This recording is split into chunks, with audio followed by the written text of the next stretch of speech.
in real estate for freedom to be our own boss, make our own money, set our own hours, and control our life. But yet our business is controlling us. The business model that I teach is almost like a shotgun approach, and it all comes down to conversations, making those connections, and then nurturing those relationships forever and having a scalable way to do that. What I really care about is, are we having enough conversations with the right people for your business to grow at the speed that you desire? If you're not, then we have to. So how do you do that? Well, I think the number one skill that you got to develop is simply this. Throw that in the garbage and just focus on getting them to talk about what they want to do and listening. These agents that have had their license for 3 years and some much less, in this market, what is like the number one or two thing that you think that they should be doing? The number one skill to have is to learn how to. It takes years to develop that muscle. It doesn't just happen. Ask questions, get all the information that you possibly can, and then the plan of how to help them that's customized around their situation will just appear to you. Confidence starts within yourself. What your confidence needs to be backed by is your intentions. If you just follow that to a T, you'll build $1 million business. Good morning. Good morning. Can you hear us? See us? I can. They're all around. Let's see. Am I echoey? Yeah. How you guys doing? Good. How are you? Great. Good to see you guys. Where are you guys located again? We are in Georgetown, Kentucky. Georgetown, Kentucky. Yes. We're just All normal. right. I saw you when you came to Lexington 2 years ago. Yeah. I actually just talked to him, Bradley, the mortgage guy. He's expanding to Destin. Yeah, he's expanding to Destin, and we're going to do one over there. Cool. Well, good to see you guys. Happy to come in and share with you. What can I help you guys with? Yeah. So first off, thank you for doing this for us. A lot of us are your biggest fans from when we saw you in Lexington. So I kind of wanted to give you a few minutes for those of you who don't follow you, just to kind of a brief background, who you are. And I think a lot of people have the misconception that you're this big cold call dialer guy. But if they read your latest book, they will find out that's not necessarily the case. There's a lot more behind Ricky than just pick up the phone and make 200 phone calls a day. So I wanted to just talk about that for a second. Yeah, no, and that's interesting because I was just talking to an agent yesterday that's in my coaching program, and her life really isn't. She's trying to follow the program and make the calls and build the database and build the business, but she has a lot going on in her family life. She has kids, her husband, she's trying to balance everything, and I was like, don't, like there's a lot of like the business model that I teach is almost like a shotgun approach that is very high volume. Like we want to talk to as many people as we can because we want to build the business as fast as possible. And it all comes down to conversations, making those connections, and then nurturing those relationships forever and having a scalable way to do that. And if you can put a system in place that embodies that, then within 3 to 5 years, you can have a $500,000 to $1 million business that's really on autopilot because at that point, you could live off of your database, off of your sphere. And so that's the entire goal. But, so what we do is like I have this model or this formula, whereas if you have, say, 15 to 20 active buyers and sellers looking to do something in the next 0 to 6 months, that you've went down the rabbit hole with them, you understand why they want to do what they want to do, they're not blowing smoke at you. If you've got 15 to 20 of those at all times and you're managing that list, then you'll close one deal a week. It's not a theory, like it happens. And I did it for 8 years in a row. I had 25 plus active buyers and sellers. I refer to those as ABSs. And I closed 2 deals a week on average for 8 years in a row as a single agent. It's just a mathematical equation. And I said, she spends most of her time prospecting because she's trying to chase the goal of the 5 year $1 million business. And I said, that's not like that's what we do is a volume play with quality sprinkled in. And I said, what you need to do is a quality play with volume sprinkled in. You need to reverse it. And I told her to keep her ABSs, but just above eight. Like if she's just working with eight people that might buy or sell in the next 6 months, and she works that list, and she focuses more on those people than trying to build that list up, then she'll have a higher conversion rate. She'll close one deal a month, which is all she really wants. And she's like, what about prospecting? I said, if your ABSs are above eight, then don't worry about prospecting. And she's like, oh, thank you, because she was putting so much pressure on herself to follow this plan to a T. So yeah, um, do I think that, call like dialing is the quickest way to build your business? Because it doesn't matter what your lead gen is. Um, it can be anything, like every single thing works. But what I really care about is, are we having enough conversations with the right people for your business to grow at the speed that you desire, that you can reach the goals that you want? If you're not, then we have to make an adjustment. That's really what, for me, it's like I understand it's about conversations, and just calling people creates conversations right now with the exact people I want to talk to. So for me, that's the best because I want to get to the results now. I don't want to have to put out videos and wait on people to call me, or run ads and wait on people to reach out, or send postcards and wait on people. I can't do the waiting game. I want to succeed now, and I want the results right this second. And I know the only thing between me and a closing is a conversation with a person.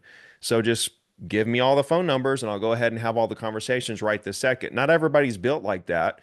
And I understand. And I don't care how you do lead gen, as long as you're having enough conversations. If your business is struggling, you're probably not having enough conversations with people in the market, or you're not having conversations with the right people. So we just have to kind of identify those things. But I've got agents that do Zillow and Instagram and YouTube, and door knock, and do postcards and handwritten letters and everything you can imagine. And the model is the same, right? I coach more on principles. Like the core principles are, closings will happen every single day for the rest of your life, regardless of market conditions. It doesn't matter about tariffs or wars or, stock market or, we just had the worst year in 30 years last year. We're all still here. We're all still alive. We're all still selling stuff.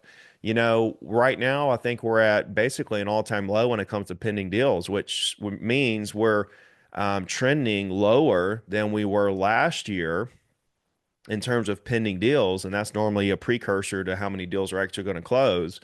So who knows? Maybe we have a worse year this year than we had last year in terms of transactions. But it doesn't matter because even at the worst, there's still so much business. You just have to kind of get it out of your head. You realize that like the top 15% of agents do all the business basically. So the objective is to be in the top 15% and not the bottom 85, that really just kind of gets all the crumbs. So how do you do that? Well, I think the number one skill that you got to develop is simply this. If you will just focus on developing your skill and your communication muscle around just getting people to open up to you, right? If you can get people comfortable enough with you to open up to you about what it is they want to do and why, so that you can put together a plan to help them do it, then you can crush any market, anytime, anywhere. You can create leads out of thin air. Nothing really matters. You control your own destiny. You can kind of do whatever you want to do. If you build your business around one of these third parties that give you leads like Zillow, social media, team leaders, brokerages, etc., you're kind of susceptible to just whatever leads they're going to give you or whatever the market's going to spit out at you. And you're kind of just at the mercy of a third party.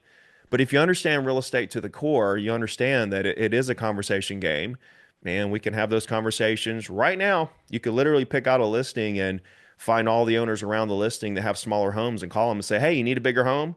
I mean, and then they don't want the bigger home, but then again, you're great at getting them to open up to you about what it is they do want to do, either now or in the future, why they want to do it, and help them put together a plan to help them do it and serve them.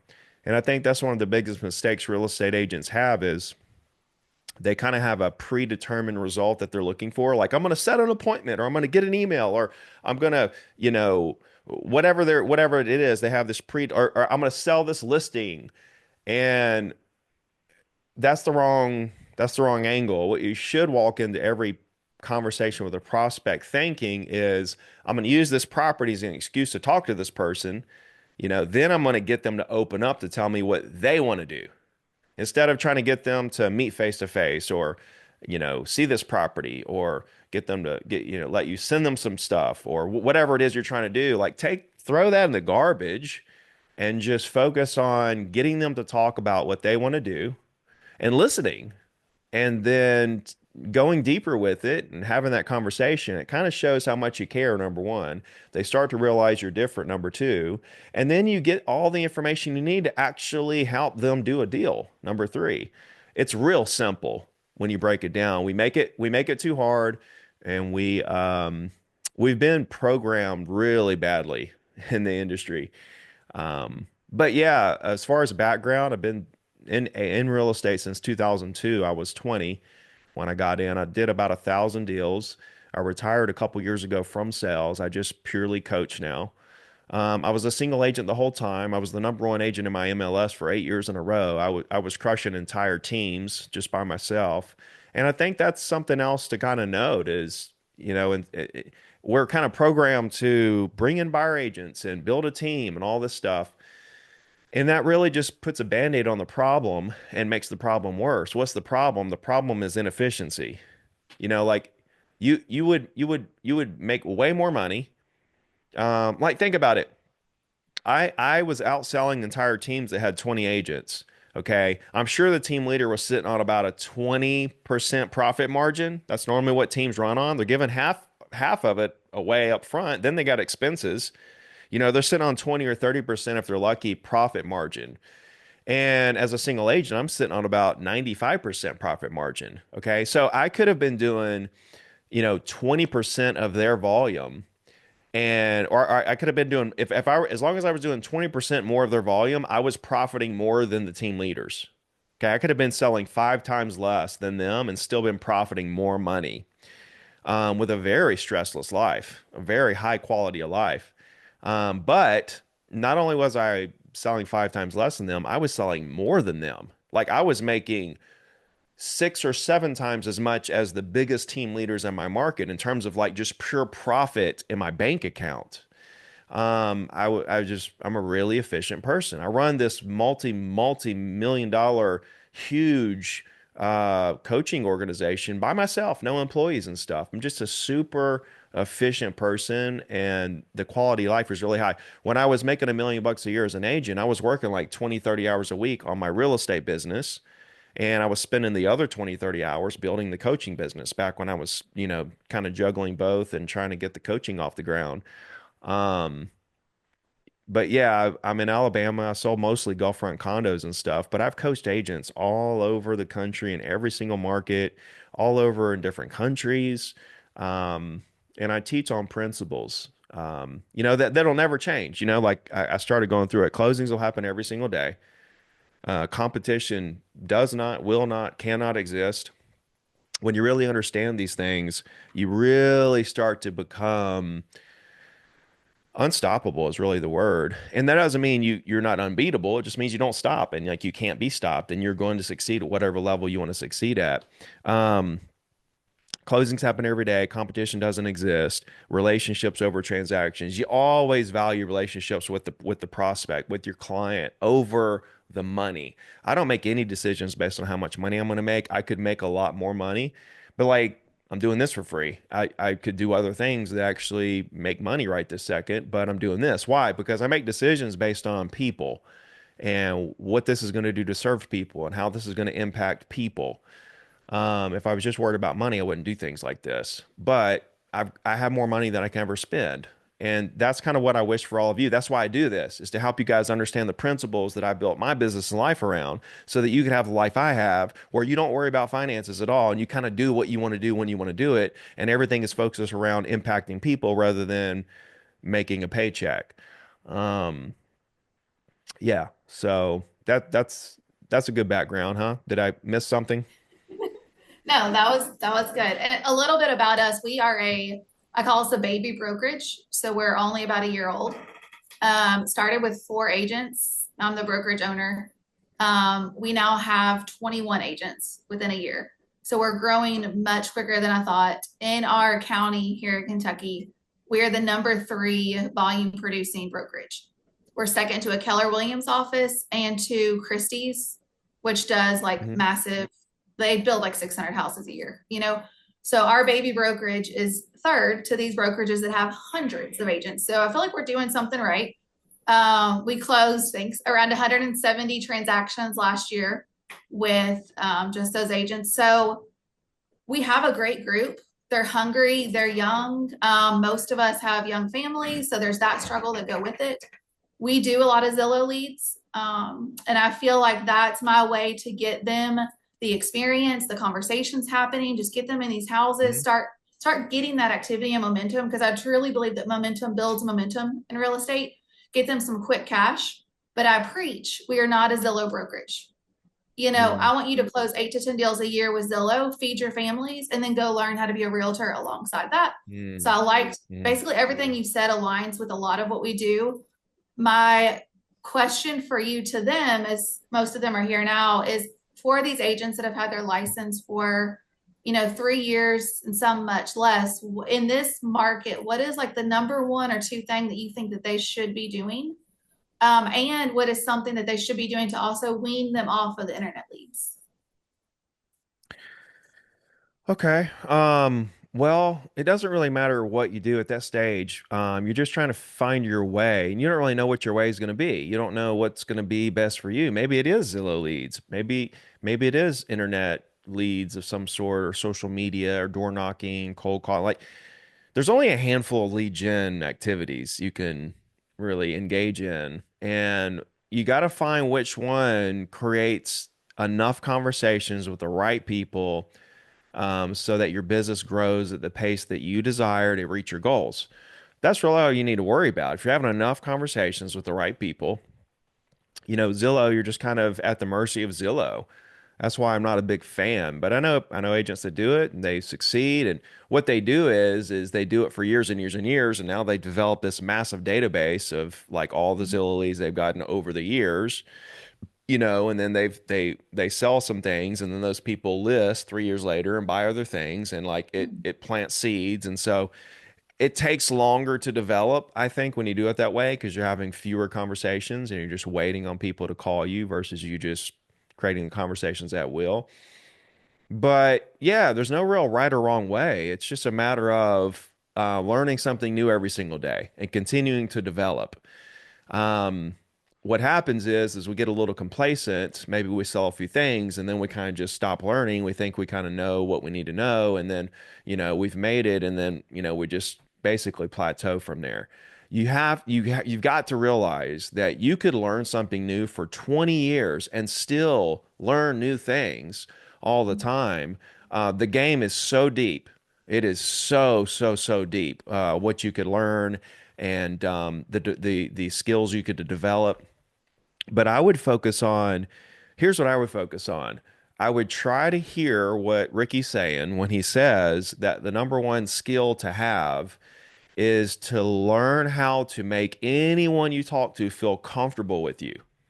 You can just stop right there. Just get really great at getting anybody you talk to feel comfortable with you. Because if they don't feel comfortable with you, there's no chance of a business transaction happening. And there's a lot of really nice people out there, prospect wise. There's a lot of nice people. And you talk to a nice person, and they just kind of do a deal with you, and it was kind of easy. Well, any agent could have got that deal because that prospect was just an easy prospect. They were nice, they were ready to do something, they were easy to make friends with. But when you can take the people that aren't so nice, when you can take the people that aren't low-hanging fruit, that aren't easy to really talk to, if you can get to where you can convert those people into people who feel comfortable with you, now that's where I'm like, okay, you're going to be a mega mega superstar because you can talk to anybody. It's not just the easy ones that everybody can get. You can even take the hard ones and break through you know, their barriers that they put up. Um, and kind of crack that code to make them feel comfortable enough with you to tell you everything they want to do. Like, I don't know if you guys have watched me make live calls. I do them periodically, and I used to do them all the time. There's dozens of videos of me calling prospects live, and so you can watch this in real time on YouTube. Um, you know, you can watch this stuff happen. That this is the one thing, because I've made over 100,000 calls. This is the one thing in the world, the one skill, talking to people on the phone, getting them to feel comfortable with me, telling me what they want to do. This is the one thing that I can just truly say in full confidence that I am a master of. I can do a lot of things, but this is the one thing I can tell you, like, I am one of the best in the world when it comes to talking to prospects on the phone to get them to open up to me. Even the ones that start out mean and stuff, I turn them around and get them going the direction I want to go in and get them talking about what they want to do and put together a plan to help them do it. And by the end of the call, they're like, you know, loving me and we're ready to roll. That's what you want. And it takes years to develop that muscle. It doesn't just happen. So if you could have a long-term vision to develop the skills of communication to get people to open up to you. And when this happens, you start to realize, wait a minute, the Zillow leads, I'm like, when you start to call property owners, you start to realize it's the same conversation that you're having with Zillow leads. And then you're like, and then it hits you, you're like, wait a minute, all the leads are the same. I'm having the same conversation. I'm just getting them to open up to me. Because when I call a Zillow lead, I'm like, hey, I saw you were on Zillow looking at this house. Tell me what's going on. And they start telling me what's going on. I'm listening to what they're telling me and I'm going the direction they want to go. And I take them down the road they want to go down and help them do whatever they're trying to do. I call a property owner. I'm like, hey, I see you're in a 3-bedroom. Do you need a 4-bedroom? I got a really nice one right around the corner. I'd love to show it to you. They're like, nah. I'm like, great. How long you guys been there? You guys ever plan on moving? And I get them talking about what they want to do, what they're thinking. I try to get inside their head. It's all the same stuff. You're just trying to get people to talk about their stuff, what they want to do, and you listen intently. You ask 5 to 10 more questions about exactly whatever it is that they're trying to do so you can understand and get all the data. It's like a doctor. You go to the doctor's office, you say your stomach's hurting. They don't just lay you on the table and cut your stomach open and say, okay, let's see what's going on in here. They ask a lot of questions, they run a lot of tests, they get all the information, right, about your specific unique situation. And then they say, based on all this, here's what the plan is, and here's the next steps. This is how you need to operate as a real estate agent, right? Somebody says they want to buy, somebody says they want to sell. Oh, tell me more. Why is it that you want to do this? What's going on in your life that's causing you to make this decision to buy or sell a property? Oh, you lost your job and now you're getting relocated across town. Great. Are you renting now? Do you need to sell this house before you can buy the next one? Like, there's so much more to it. What date do you need to be in this one? There's so much more to it than just, oh, you want to sell a house. No, what's going on in your life? And I need to know all the information. If I'm going to be your professional real estate agent and represent you, I got to know the full picture so I can look at all that information and say, okay, based on all this, here's what the plan is and here's the next step. So we need to treat prospects the same way doctors treat their patients. Ask questions, get all the information that you possibly can, and then the plan of how to help them that's customized around their situation will just appear to you. And now you can just take them down the road. And when you convert, it's not even like it, I don't know, conversion just happens automatically, when you do it like this. Um, yeah. So that's the first question. What would I do if I were 1 to 3 years in the business? I would really focus long term. Okay, I'll break it down for you, and then you can repeat the second question. Here's how you need to think about it. The conversations that you have, okay, you need to ramp those up in whatever way you want to. You need to focus on connecting with those people to understand what it is they want to do and why. Even if they don't want to do anything right now, okay, tell me about the future. What are you thinking about doing later? And understand everything about what they have going on. See if they like to buy investment properties, etc. Like, dig with every single person, connect with them, and then grab their email and phone number to send weekly emails and text messages forever. Just one blanket weekly email to your entire database forever on the same day of the week forever. That'll build the consistency. That'll show them dependability. That'll show them knowledgeable and professional and all the things that they want in a real estate agent. So now you can scale your business. Every single person you talk to, will never forget you. You have a scalable, simple process to make sure that they don't forget you. And now you can build your business to the moon. Because if you get, say, 1,000 leads in a year, okay, well, next year they're all 1,000 are going to remember you year two because of the weekly email and text messages, right? Then year two, you get 1,000 more. Now you get 2,000. Well, your income's dictated by the size of your database. So now you got 2,000. So your business is twice as big, but you did the same amount of work in year two as you did year one, but your business is twice as big. Then year three, you do the same thing. You get 1,000 people. Now your database is 3,000. All the people from year one and two remember you because of the weekly email. Your business is 3 times as big as it was year one, but you put the same amount of work in, right? And it could compound year four, year five, year six, and your business literally goes like this, and you make more and more money every single year. It again, it's not rocket science. You just have to have somebody lay this out for you and help you visualize how this thing can really grow over the next couple of years in a very simple way. Anybody can do this. It's not the select few or that. No, as long as you can just understand the principles, you can build as big of a business as you want. So what was the second question? I don't know. Okay. I've been trying to absorb everything you're saying. Does anyone else have a Okay. question? I have 2 questions. Okay. We got Jessica here. Okay. As far as like your Are day-to-day you, life, is that a human in your hand? she's 3 months. This is part of my question. So what every day is your non-negotiable? Like at dinner time, do you make sure you don't have your phone on you? Because real estate can be 24/7.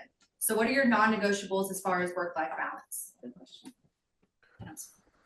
Yeah, I mean, in the beginning of your career, it's a little crazy because like if you want a top 1% life, do you understand that like only I think it's like the top 1% of America makes 400,000.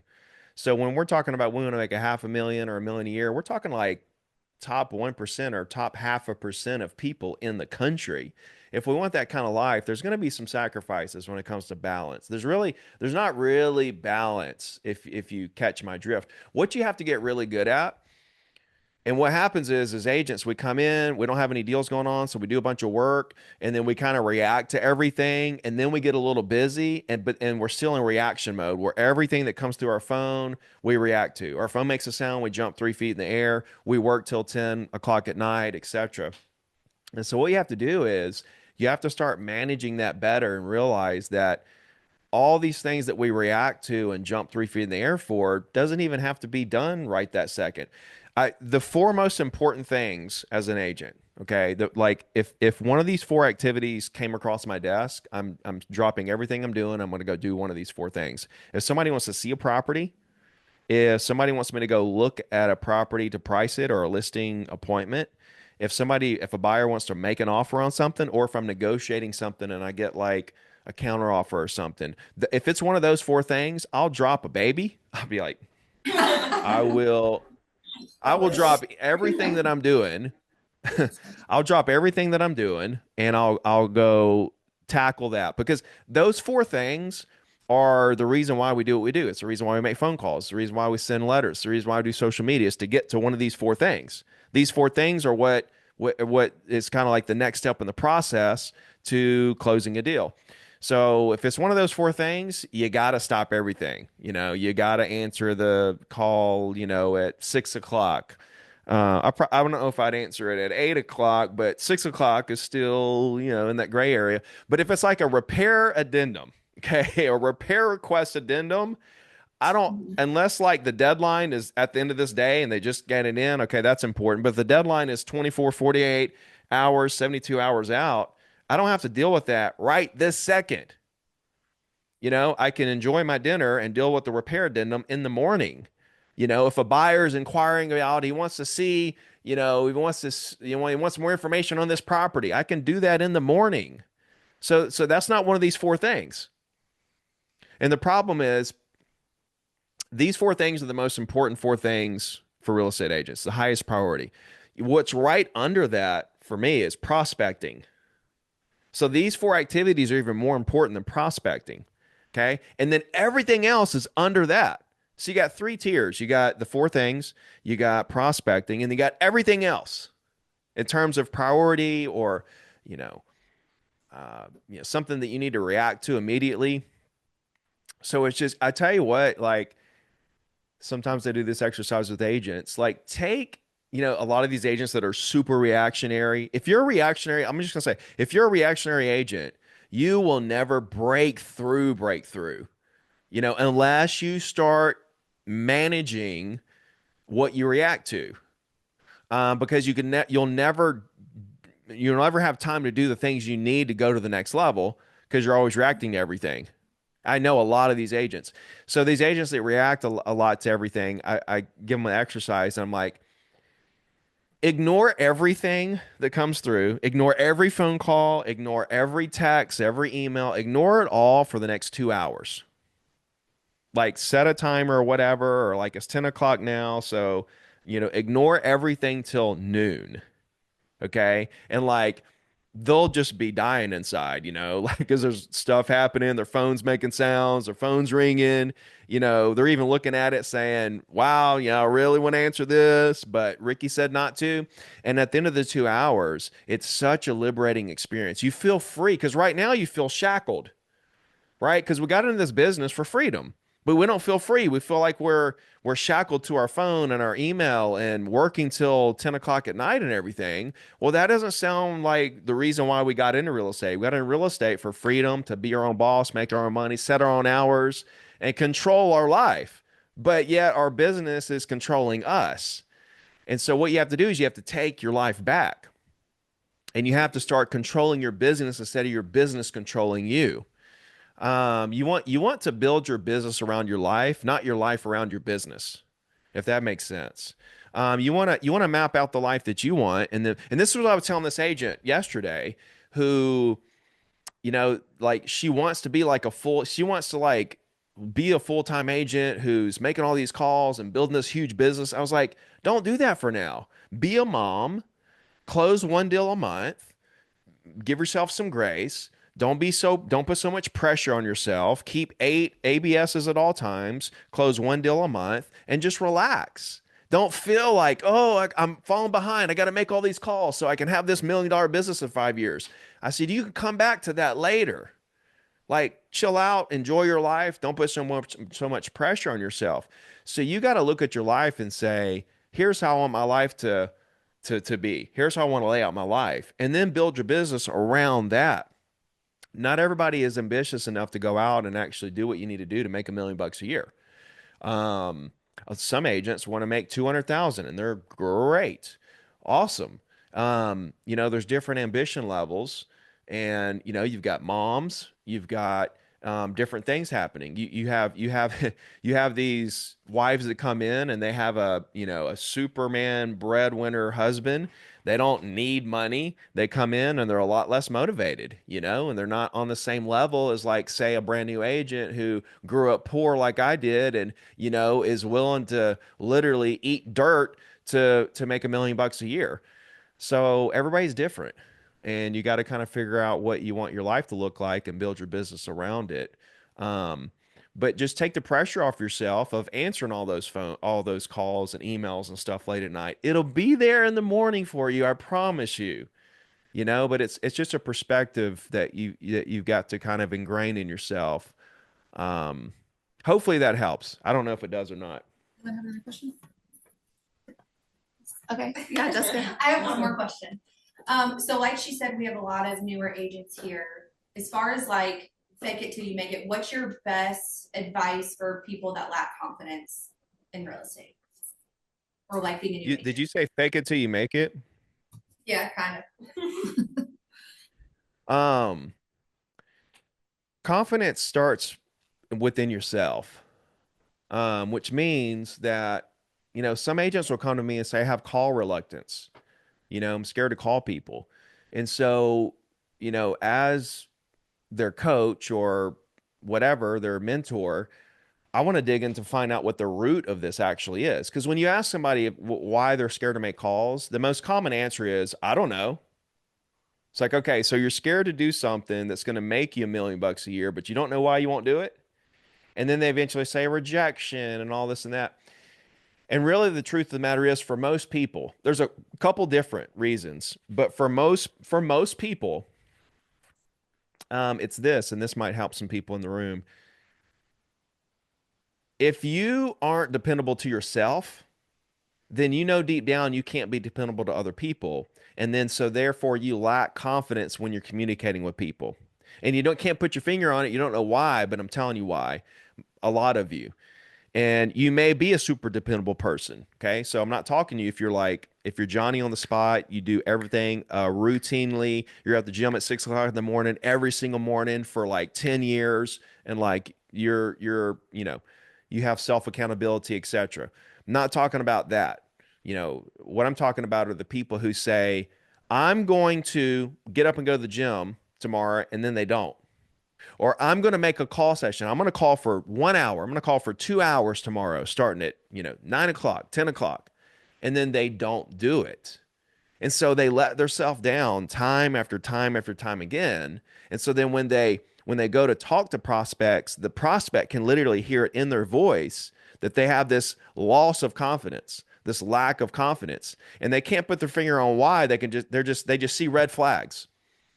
And the agent is like, I don't know why I just can't feel confident or whatever. Well, it's because you're not a dependable person because you haven't been dependable to yourself.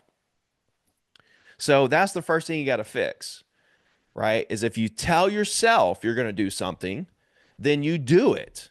When you start to do the things that you told yourself you were going to do, no matter how hard it ended up being or how scared you were to do it, when you start to build that muscle of doing the things you told yourself you were going to do, you start to build this insane level of confidence.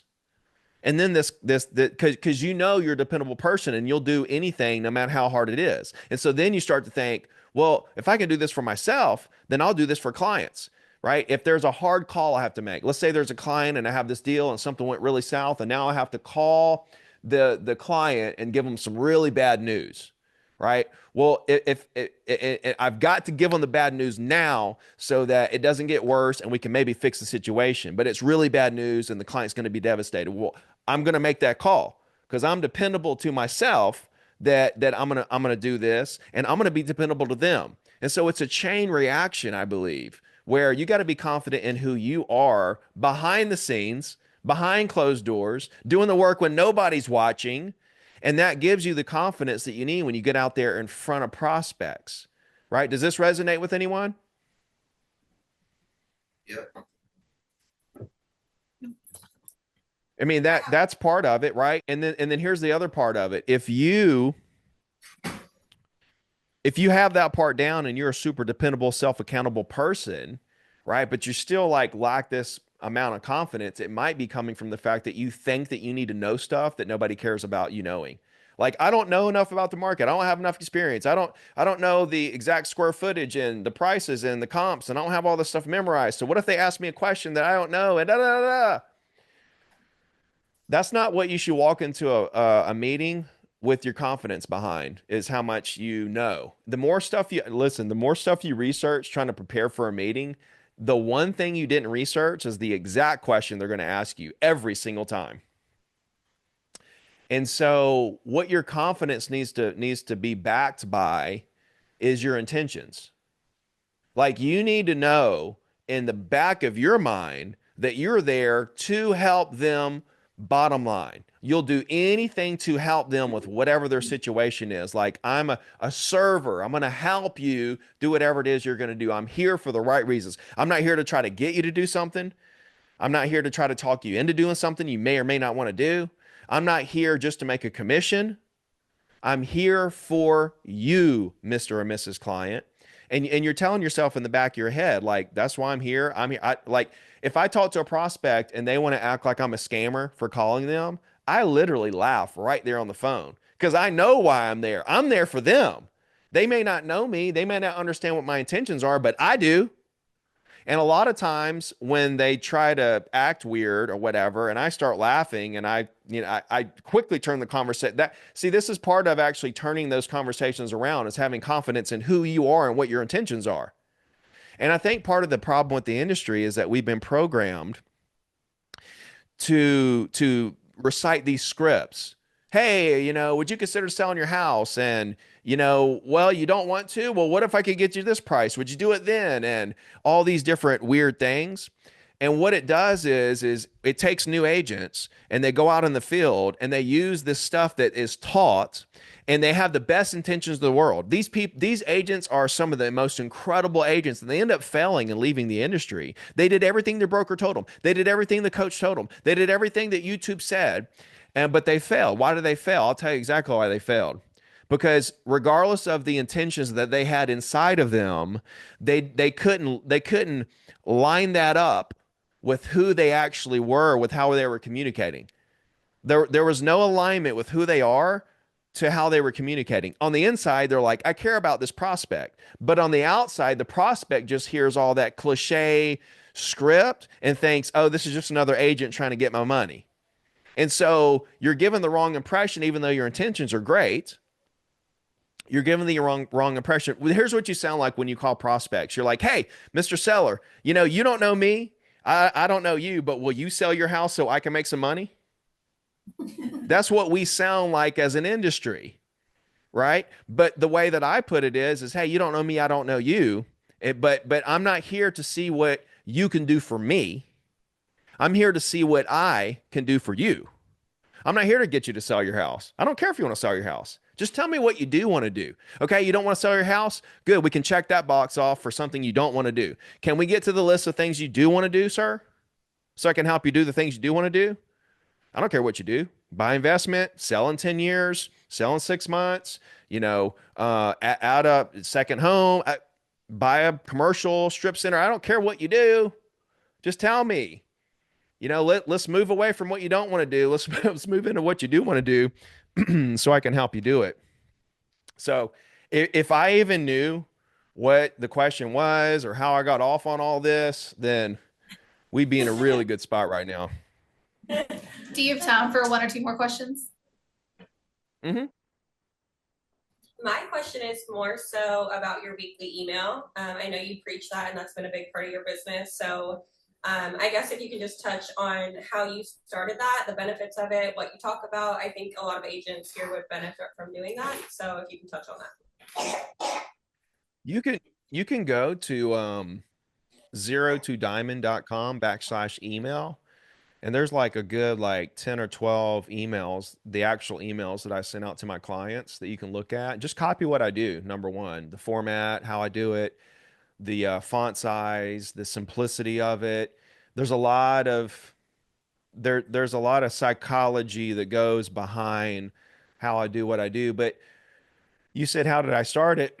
I started back in 2007 when I got back in the business, and all I did was listen to my clients. My clients said I had a lot of people who were asking for weekly lists of foreclosures. There was a lot of foreclosures at the time, so they're like, send me a weekly list, a weekly list. So I heard that so many times, I started sending this weekly list of foreclosures to this select group, and I was like, I bet everybody would like to see this every week. So I started sending it to my entire database. Every Wednesday, I would send an updated list of all the foreclosures in the area.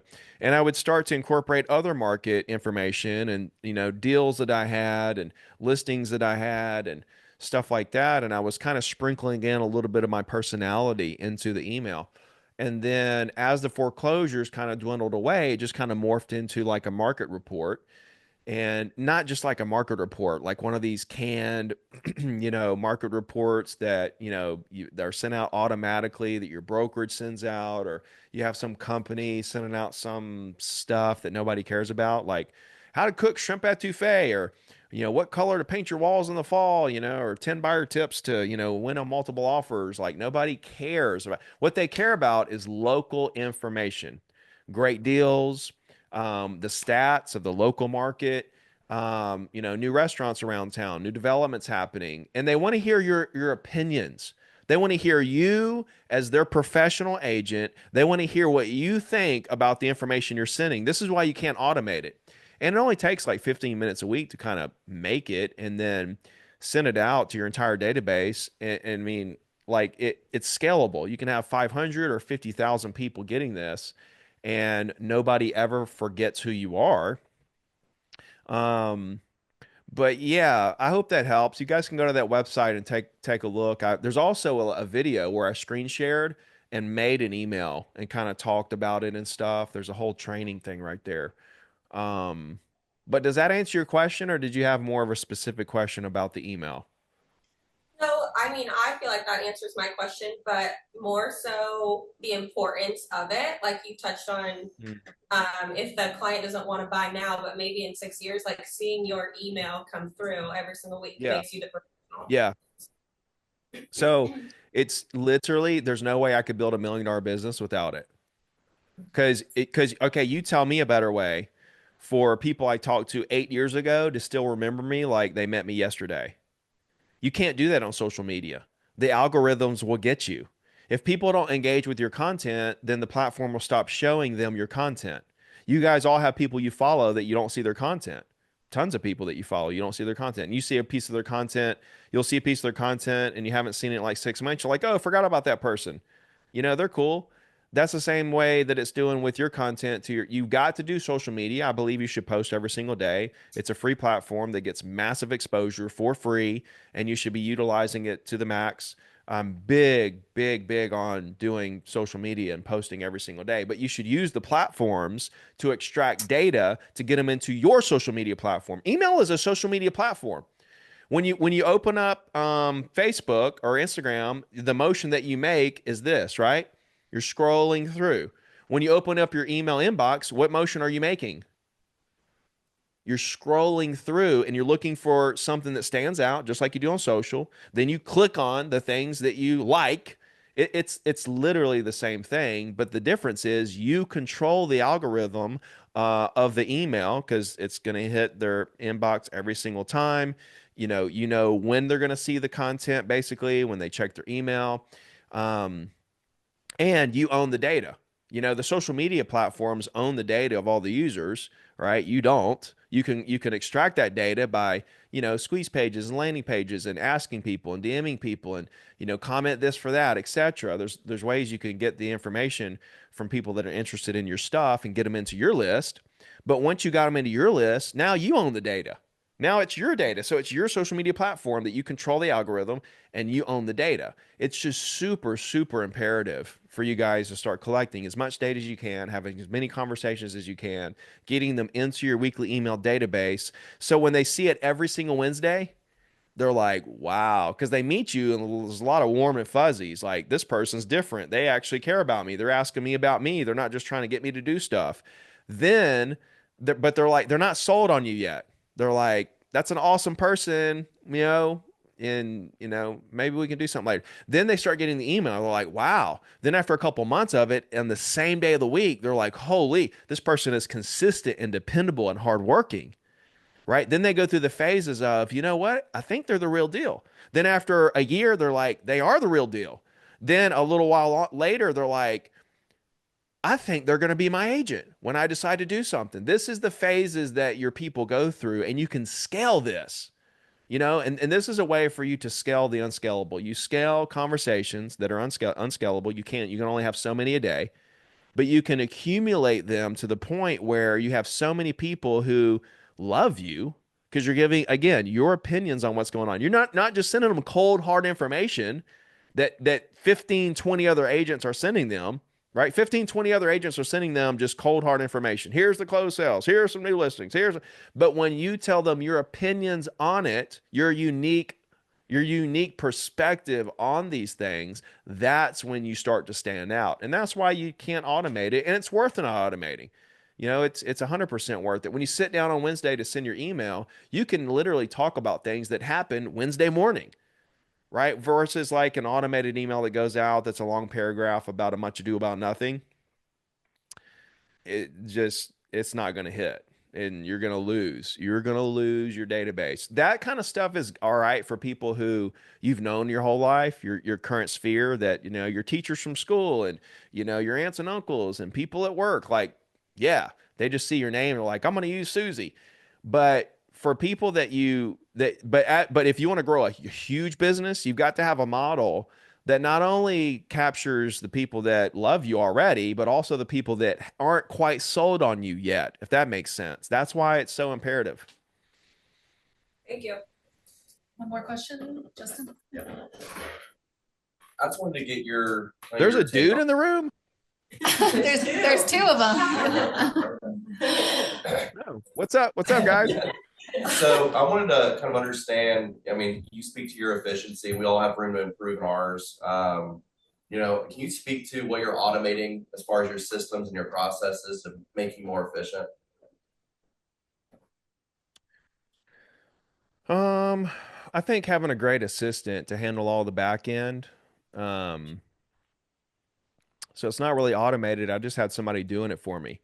Writing contracts, putting things in MLS, setting up showings, setting up showings for people that want agents that wanted to show my listings, setting up showings when I wanted to show property to buyers, ordering inspections and ordering pictures and handling little things here and there. So I think for an agent, having a great assistant to kind of handle all that, that is a type of automation that takes it out of your hands and it's just automatically done. Whereas you can just spend 100% of your time on clients, in front of clients, talking to clients, negotiating, listing appointments, following up, doing all the things that actually produce results. I don't really have anything automated though. Every text I send out, like I send out blast texts, I'm sure some of you guys in the room get those. I write them like when you get them, I had just written it and sent it out. When you guys see an email that I send out, about a training I got coming up or a YouTube video I just posted, I literally just wrote it right then myself and sent it out myself. When you see an Instagram post, I literally just created it right then and posted it and wrote the copy. I don't really have much automated. I would say that a big part of efficiency comes from not necessarily automating things, but understanding what's important and what's not important. And then finding little hacks and ways to grow exponentially with very little effort. For example, um, like understanding that Zillow, Facebook, YouTube, and all these companies, even leads you get from your team leader or whatever, those are just created to get someone's data that you can now call or reach out to, right? That's all that is. And so when you realize, okay, it's not real efficient to wait on these leads to come in. By the way, most of them are buyers anyway, which is a very inefficient way to build my business. What if I could just, instead of waiting on conversations, I could just have conversations with property owners who own the exact property I want to sell right now today? And so it's like, I didn't automate that, but I understood the hack behind creating conversations faster. You see, I believe that over the next 10 years, we'll have 50% less agents in the country. And it's going to be because of this. Agents are super inefficient. And I think technology and AI and communication is going to become better and better and better. And it's going to create a world where we can close more deals in less time. And so the agents who understand efficiency and use these tools to be more efficient will do more deals in less time. And therefore, there'll be less deals for the already 71% who don't sell anything. And so it's going to push out a lot of agents. And for the ones who understand efficiency, they're going to crush it. And so I think part of it is understanding that it is about how many conversations we can get to. So if you can use technology to get the conversations faster than everyone else, then you're winning right there. You're part of the group who has a chance to be part of the 50% that's going to make more money over the next 10 years because we can sell more properties in less time. Then to take it a step further, it's about, okay, once you have the conversation, what are you doing in the conversation? Are you getting them to open up to you and making them love you and getting them to tell you everything they want to do and why, and actually bonding and creating a real connection?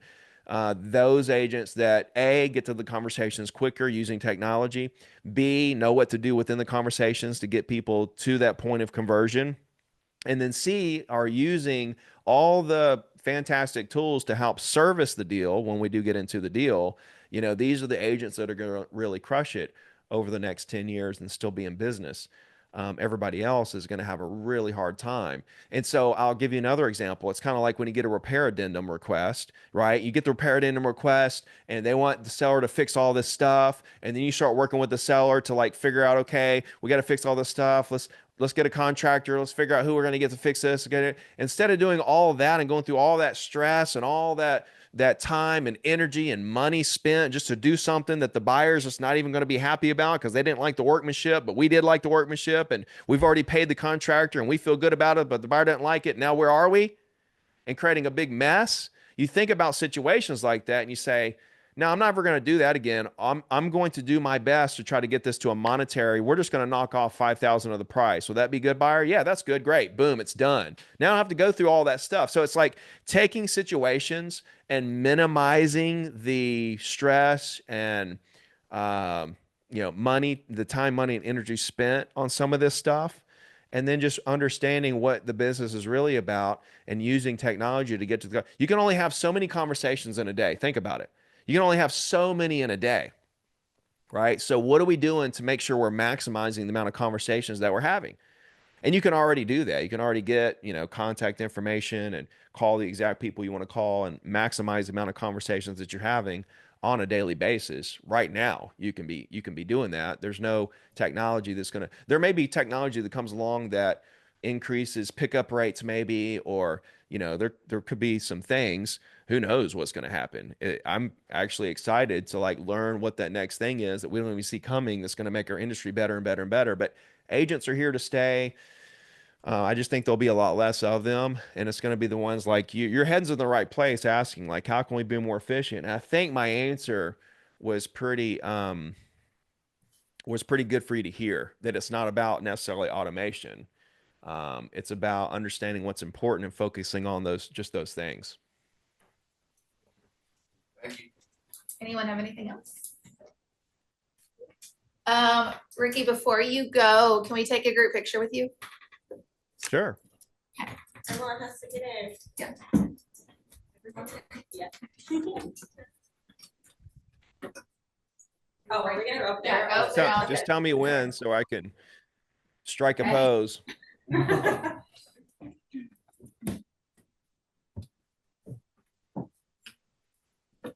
Short, so I'll stand. Y'all squeeze in. Okay, ready? 1, 2, 3. Are you in? Thank you. Go ahead, okay. Thank you so much, Ricky, for doing this today for us. I really appreciate it. Oh, it's the pleasure's all mine, guys. If you guys ever make it, I have I'll throw a couple of right hooks real quick. I have a free challenge I do. The next one's April 14th. It's that whole week, April 14th. And on that challenge, I teach you the fundamentals, day one. Day two, I show you how to make a weekly email and make you make one for yourself. Day three, I teach you how to find the best leads. And day four, we make calls together. And I actually do live calls myself so you can hear me calling prospects on that day. So that's always a lot of fun. April 11th, I do an in-person workshop in Gulf Shore, in Orange Beach. If you guys ever come down to Orange Beach, you guys are pretty close. I do an in-person workshop. It's an all-day workshop. There's normally about 50 agents. It's right on the beach at the Island House Hotel. Lunch is included, all that stuff. You guys can work out with me in the morning if you want to. I offer that. There's normally like 3 or 4 show up. But I have that. I do every quarter, and the next one's April 11th. So if you guys want to do the challenge, that would be awesome. It's free. The April 11th is $1,000, but you get to bring a +1 and lunch is included, and it's like a vacation you can write off. But those in-persons are pretty incredible. There's a lot of knowledge and the agents in the room and the networking and everything else. So there's a couple things. Oh, and my 90-day action plan. Do you guys have that? I don't think so. So that's at 0 to diamond.com/90. It's a 44-page deck with all my scripts and strategies and formulas and like the whole 9 yards. So 0 to diamond.com/90. It's totally free. Like if you just follow that, like if you just follow that to a T, you'll build $1 million business. Love it. Anything else? Well, thank you. We look forward to when you come to Lexington again. We'll all be there. Cool. Hey, good to see you guys. All right. All right. Bye. Thank you.